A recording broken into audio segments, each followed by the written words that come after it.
Hello, Physio practice owners. If you want to know step-by-step process in doing the technical SEO for your physio website, so you appear number one for big keywords like physio near me, then this is the episode for you.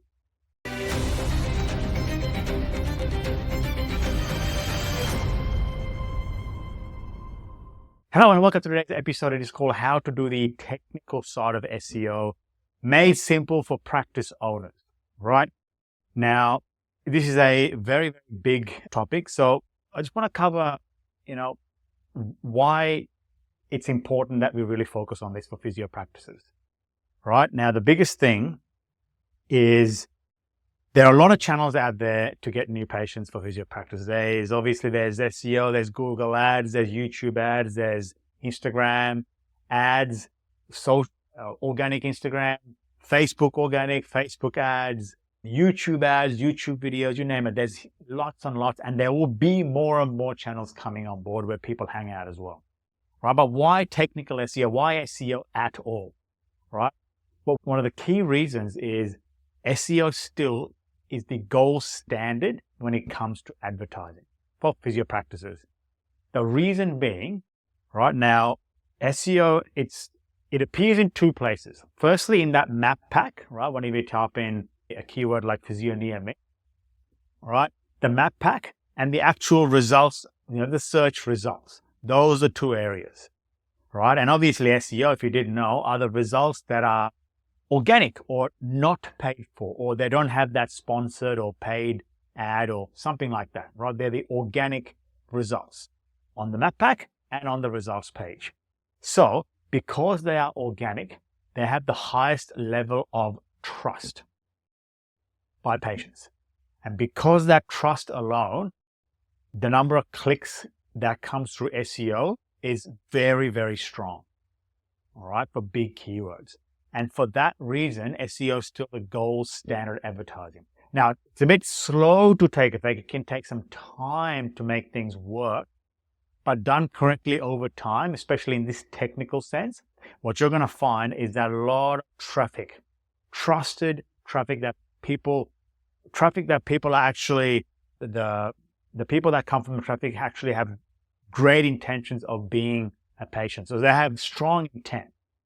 All right, so this is why technical SEO is very, very important. And it's also important because if you want to appear number one for big keywords like physio near me or physio your city suburb, without technical SEO, Google can't understand what your website is about. It can't index it or store it away, right, in their digital files, and it can't rank your website, right? This is why technical is so important, because remember, you want to be really high up, obviously number one in organic listings, and start with Google being able to understand, index it, and rank your website. This is where technical comes in, right? So if your website is slow, broken, it's hard to crawl. Now, if you don't know what crawling is a process that Google crawls through your website or just reads through your websites to understand, index, and rank. If it's hard to crawl, it can't understand it, can't index it, can't rank it, therefore you lose rankings. So having a very strong technical foundation, right, allows you to be understood, be indexed ranked by Google to be hopefully number one. Therefore, a lot of trusted patients will come over to the website to actually become patients. That's why technical SEO is so important. So what we'll do in this episode is break down the process in how to do that, right? Even if you haven't learned much about technical SEO at all. But what happens if you ignore technical SEO? Well, like I mentioned, it's exactly the opposite of what we talked about before. Your site will rank lower in the map pack and in the search results section, right? It'll rank lower, even if you have great content on there, even if you have great articles, phenomenal articles. But if your technical SEO is broken, it just won't rank for it. It's no point, right? Because Google will struggle to find your pages. And one of the biggest things as well is if your technical SEO isn't correct, your patients, whoever comes to the website to visit before they become a new patient, they're going to find it frustrating, slow and broken and clunky, and they'll bounce off or leave. Right? This is why technical SEO is so important. These are some of the things that can go wrong if you don't get it exactly right. But it's a big area, technical SEO. But when it comes down to it, there are 5 core areas for physio practices. Let's go through them. Number one, right? So these are the 5 areas of technical SEO that every physio practice must get on top of and monitor and obviously fix if it's not right, right?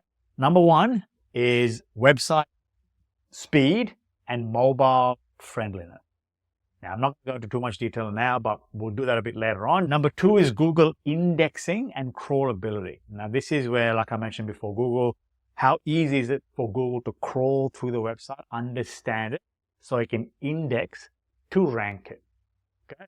Number 3 is site structure and internal links. How is the website structured to be understood easily by Google, including internal links pointing to different pages. Now, if you don't know what an internal link is, obviously a link is something on a page, but an internal link is a link on your website that takes you to another part of your website, right? That's an internal link. Obviously, an external link is you click on that link on your page, it goes to an external website. But in this case, technical SEO is internal links. So that's number 3. Number 4 is on-page SEO and schema markup. There's a couple of big words there, but I'll go through them a bit later on. Number 5 is security, right? And core web vitals, right? So security is, just making sure that it's a site that doesn't appear to be phishing or stealing people's information and privacy or things like that. Core web vitals, as you can probably imagine, is it's just like what it sounds like. It's like the vitals for your website. Just like a person has heart rate, blood pressure, you have vitals for your website as well, which is part of technical SEO. So I'm going to cover through all of these things and let you know how to sort of fix them up for your website so you have a great chance of being ranked really high, number 1, obviously, as high as you can for big keywords. Okay, first thing is website speed and mobile friendliness, right?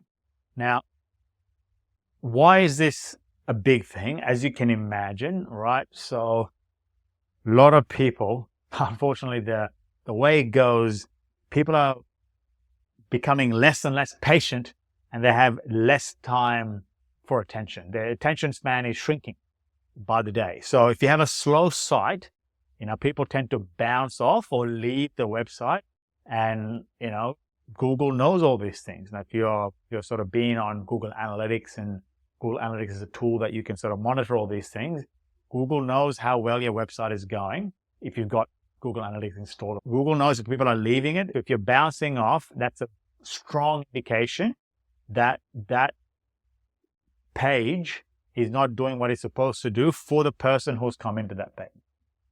Because of that, your rank will go lower.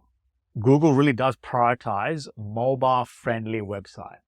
All right. Now, mobile-friendly website. So what we find is about 65 to 70% plus of new patients for a physio practice will come from a mobile. So it's absolutely critical that your website is fast, at least not slow, but obviously fast on mobile. And because Google prioritizes how someone's experience is on mobile. And a big thing, a big metric here to measure, once again, I'll go through this a bit later on and sort of show you how to assess all these things for your website. Patient will typically leave your website if it takes any longer than 3 seconds to load. Not a lot of time, right? But if your website is not loading properly in the way it should be loading for the device they are using, if it's not happening within 3 seconds, they're out, they're gone. Big bounce rate, therefore, big indication that your website's a slow site. People bounce off, lower ranking, less new patients, less traffic, right? So if you're watching us on video, right, this is a tool that you can use to see how good your website is when it comes to speed and mobile optimization, right? It's called Page Speed Insights. Go to Google and type that in, Page Speed Insight, and start off. You can test out all the pages of your website, right? But you can start off with your home page. So put your home page in there, click on Analyze, right? And there's 2 sections there. There's the mobile and the desktop versions, the scores, if you want to call it, you'll get. Now, you want to have a big circle with performance in it. Now, what you want to have under the performance circle, all right, is more than a score more than 90, right, for mobile and desktop. Anything below 90 signals to Google that this is a slow page. And it's a very slow, clunky page, and people are going to likely bounce off.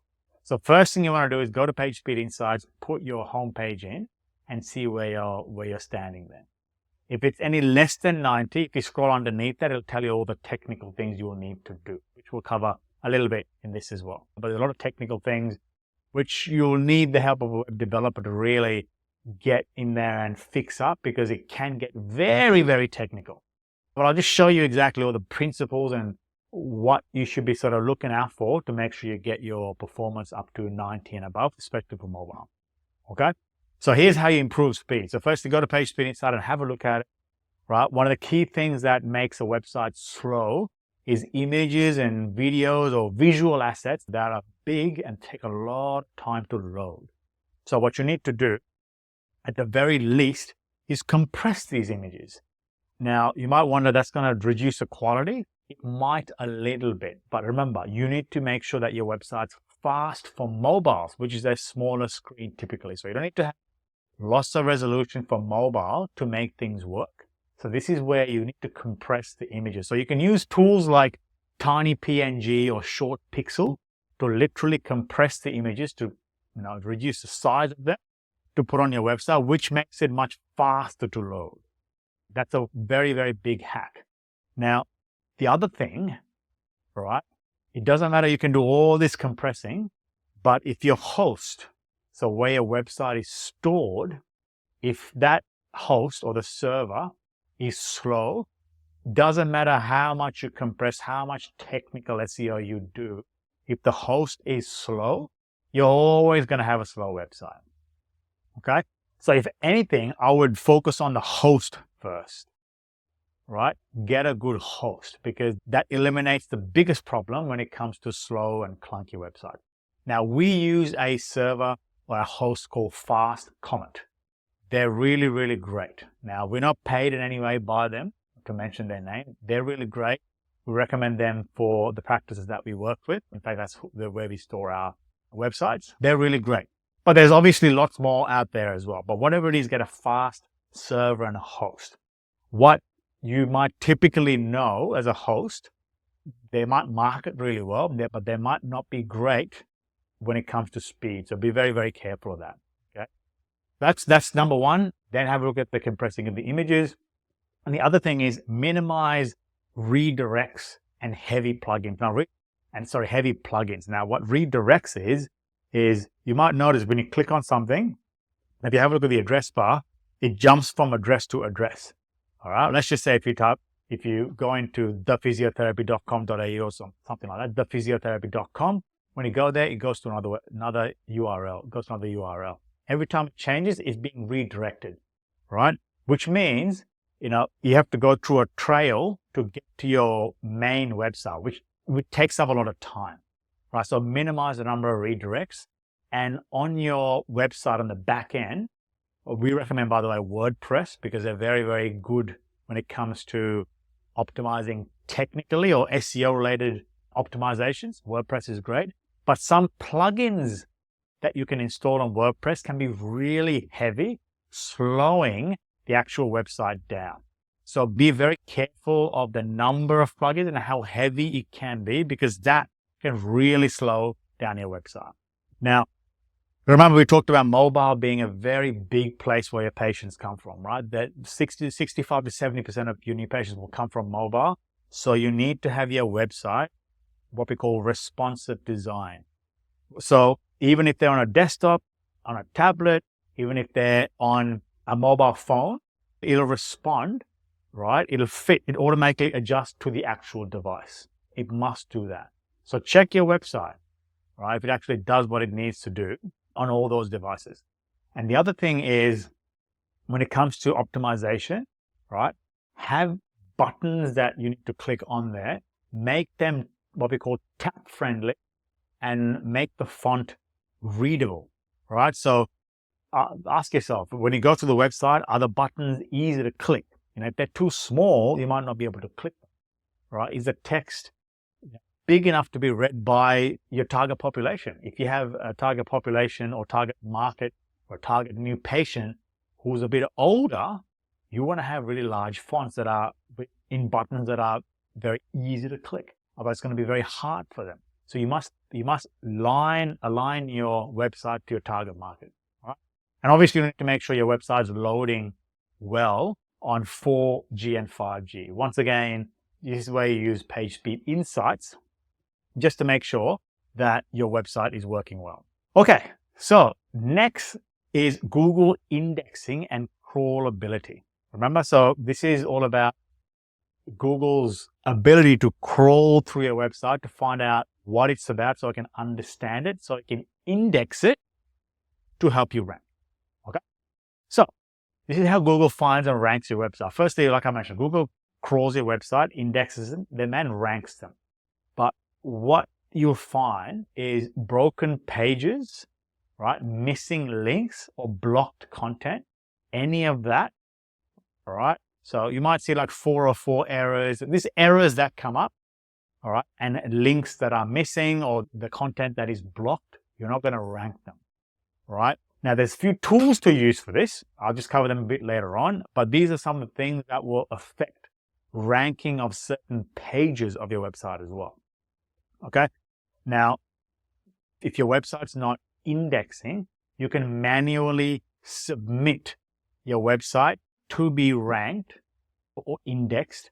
And you can do that via Google Search Console, right? It's another great tool. You can manually submit your website in Google Search Console. This is where you can create what we call a sitemap. Sitemap is like a directory of how your website is.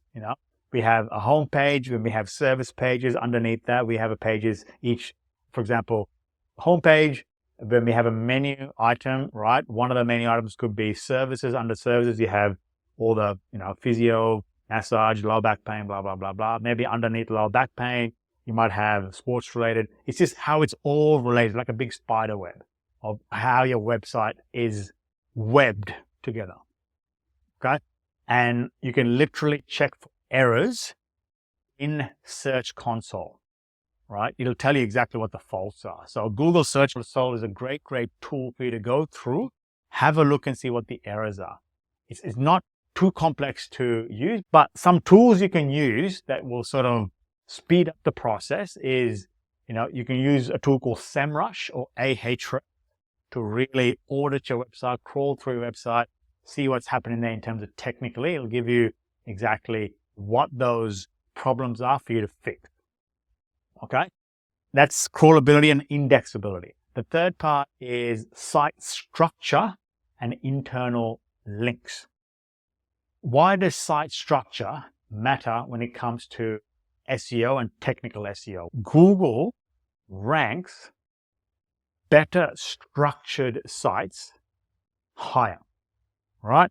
Because a great structure gives more usability to the user. Now, how does Google know if your structure of the website is good or not? They'll get to know that by the way somebody interacts and navigates around your website and if they bounce out or things like that.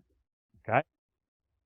It also allows Google to crawl and understand your website. It really allows Google to help crawl and understand the website. Okay. So when it comes to having a great structure for a physio practice, this is it. You can have a lot of iterations around this, but this is the basic fundamental structure that every physio practice must have. Firstly, homepage, right? What the practice is all about, who's in it, testimonials, and a clear call to action. Then you need to have location pages, right? So for example, you want to have a page for each of the areas where your patients might come from. Now, these areas could be a suburb or a city, right, that your patients typically come from.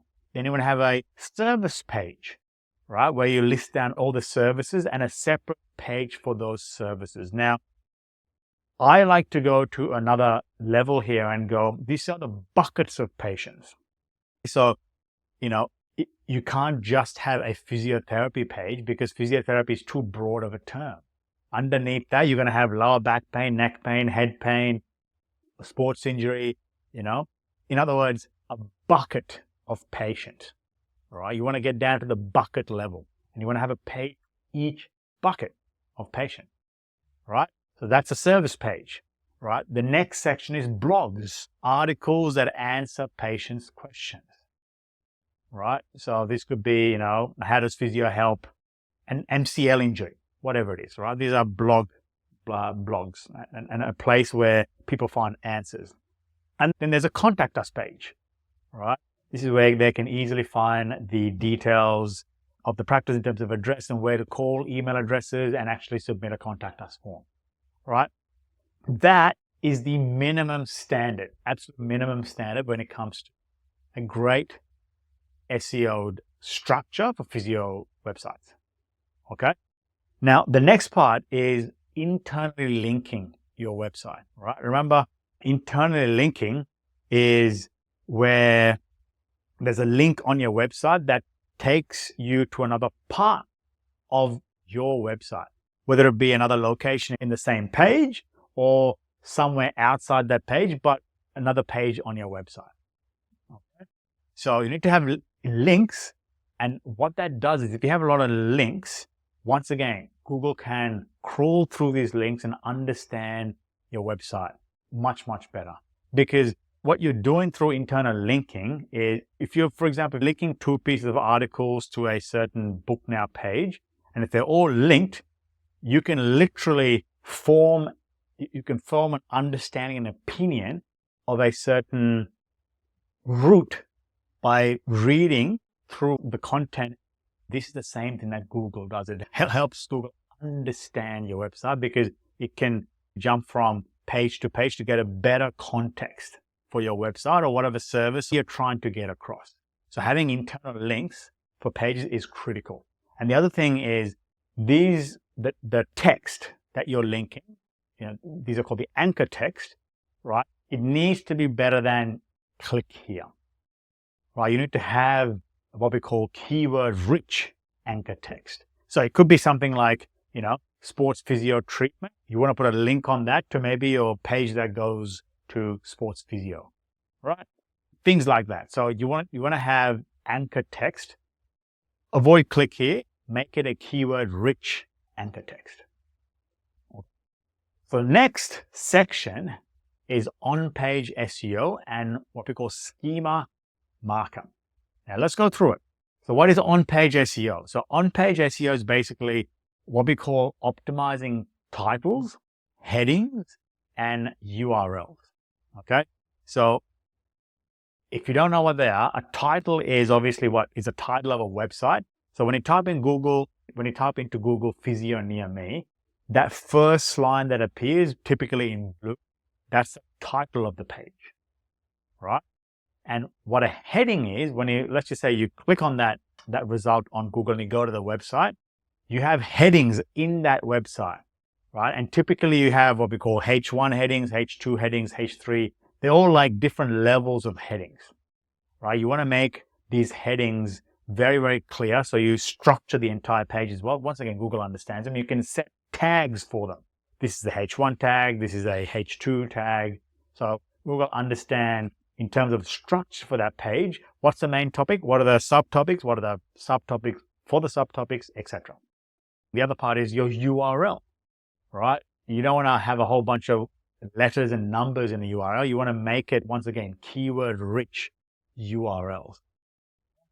And what you want to be doing on page as well is adding your big keywords naturally. So you don't want to stuff them. If you stuff them means like you have them too much, Google will pick it up as a negative spammy signal and it'll, it won't rank you or you might even penalize that page or even your website, right? So you can find out what these keywords are by doing some simple keyword research, right? There's lots of tools to do that, but you can use AI to actually create copy, right? But it's very important that you just don't just use AI because Google is getting smarter and smarter at picking up AI content and not ranking them heavily. So what you need to do is you can use AI to create them, but you need to humanize them, right? So they're very, very relevant to the actual user.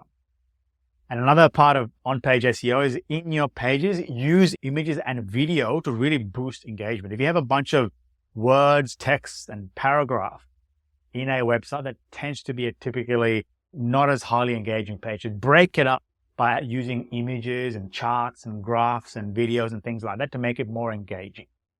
All right, it's very, very important. All right, so how would you go ahead and optimize pages for SEO? Right, like I mentioned, title tags. Right, remember the title is what appears that the first blue line on Google. Right, so you can actually do this on WordPress itself. Right, on all the pages. Right, so title tag. The typical rule is each title tag or title must have a keyword and a location. Right, for example, sports physio. It should have a keyword, location, the practice name, right? So it could be something like sports physio in your area, then Physio X, whatever your practice name is. Make sure you have that in there, because having those keywords, location, and the name helps Google understand what your page is about so they can rank it better, index it better, and rank it better. The headings, like I mentioned, H1s, H2s, and H3s, lets Google understand what's the main topic, what's the subtopics, what's the subtopics, etc. So again, it gets to understand the content a lot more. If you have a whole bunch of text just there, it's not broken up enough. You're really asking Google to do a lot of work to get them to figure out what's going on. And that's where a lot of mistakes happen, right? You really need to be so obvious as to what this, what this page is about by using H1, H2, and H3 tags, okay? The last part is meta description. So for your images, for your videos, you want to have what we call a description for them, which is, in other words, a description you put on the actual video or image is called a meta description. It needs to be short, but it needs to be keyword rich as well. So for example, let's just say you have a page that is on lower back pain, right? You might have an image of somebody with, grabbing onto the lower back. You want to have very similar description to that title tag, right? It could be lower back pain, it could be the location and your area as well. Okay, so you want to have meta descriptions for everything, every video and image that's on there. Here's a big secret weapon, right? When it comes to technical SEO that physio practices miss. Before they come to us and we work with them, 99% of them miss this. All right, it's a big one. It's called the schema markup. Now, it sounds technical, right? But basically what a schema markup is a language.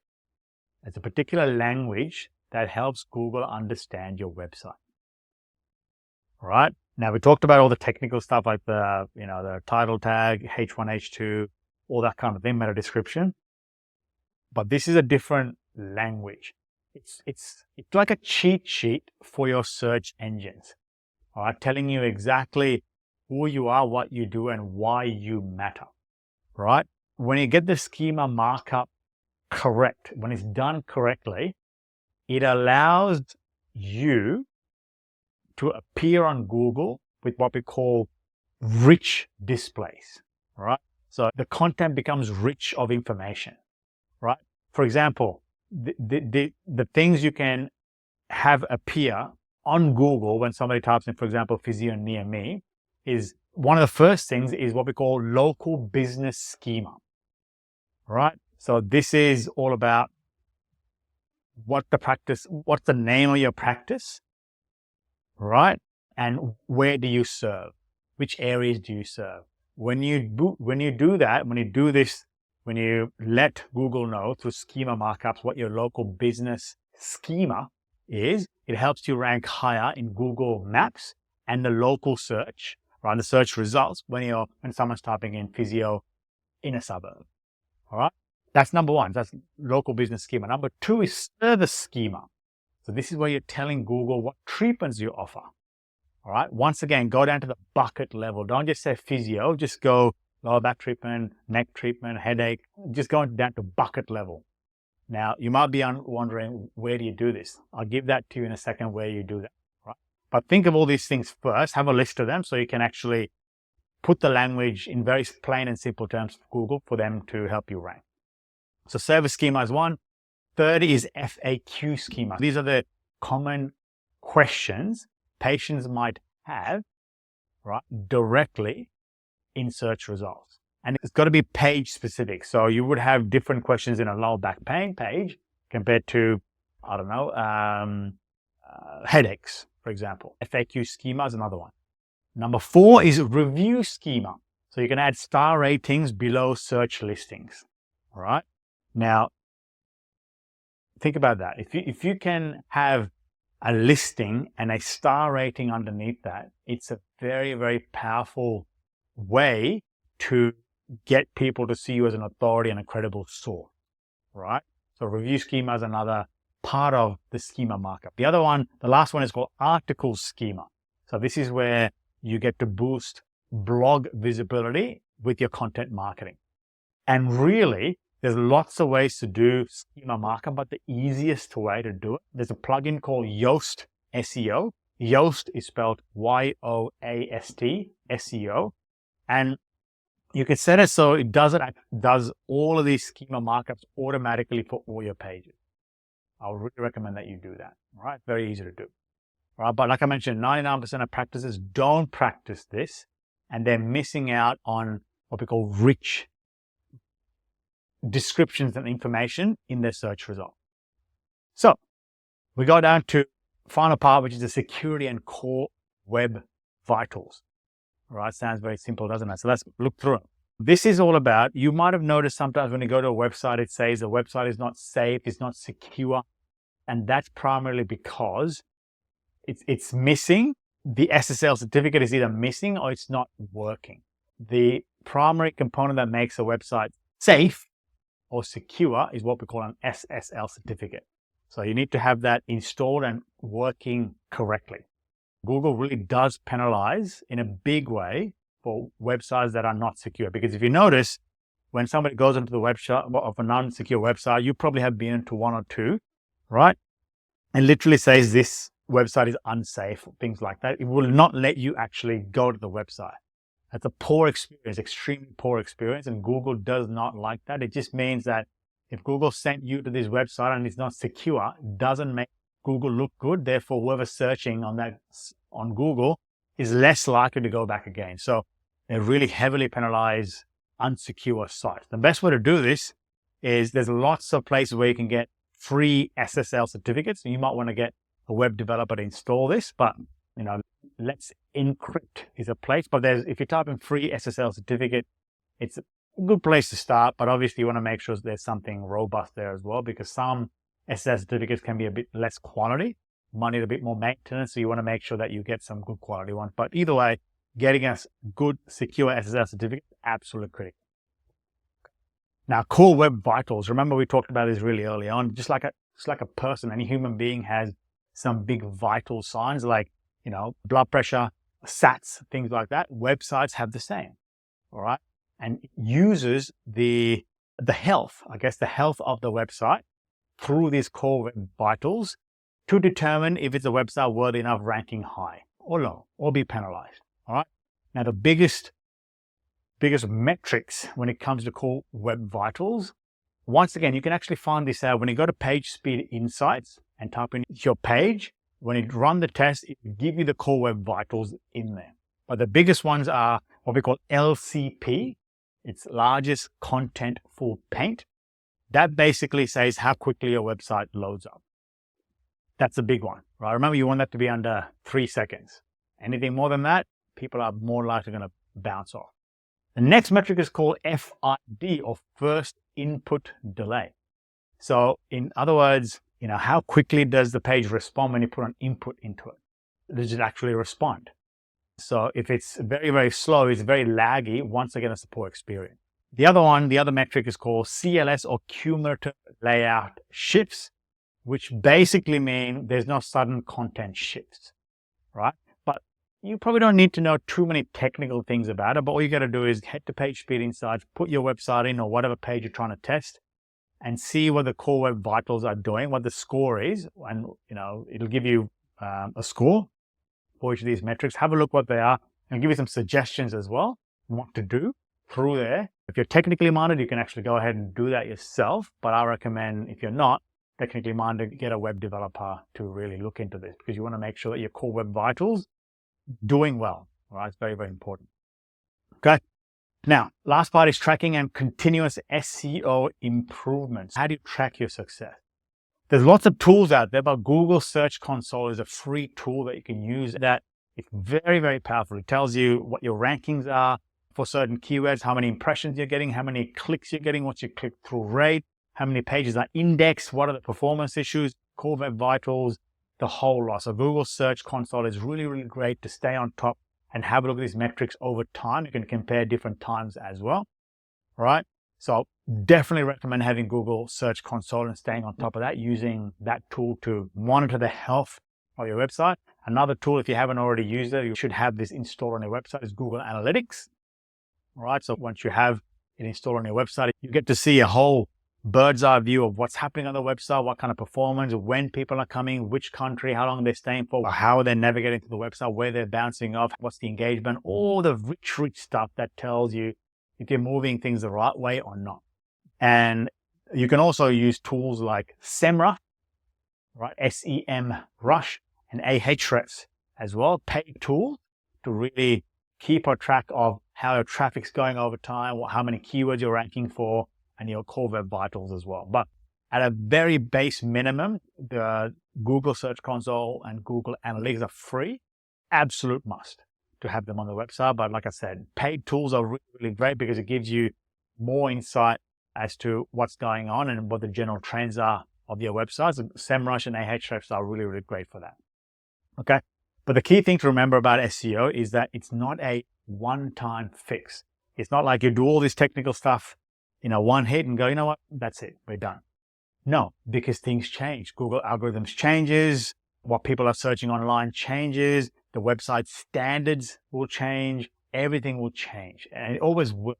Right? This is where it's just a matter of staying on top of it and making sure it's still technically sound when it comes to SEO and how your website is doing, because otherwise you could have done all this great work, but just through a lack of attention or just pure, not looking into it, it'll just have less and less performance. And honestly, we've seen so many practices that come to us to do all this stuff with us purely for that reason. They've done some work and they've sort of let it be dormant and not do anything for a while, and things around the website, like everything I mentioned, the algorithm, the standards, all that sort of things have changed, and all of a sudden you've got a website that is very, very technically unsound and really needs to be revamped back up to the place where it was, which can take a bit of time. So really make sure you staying on top of it to make sure it's still technically sound, right?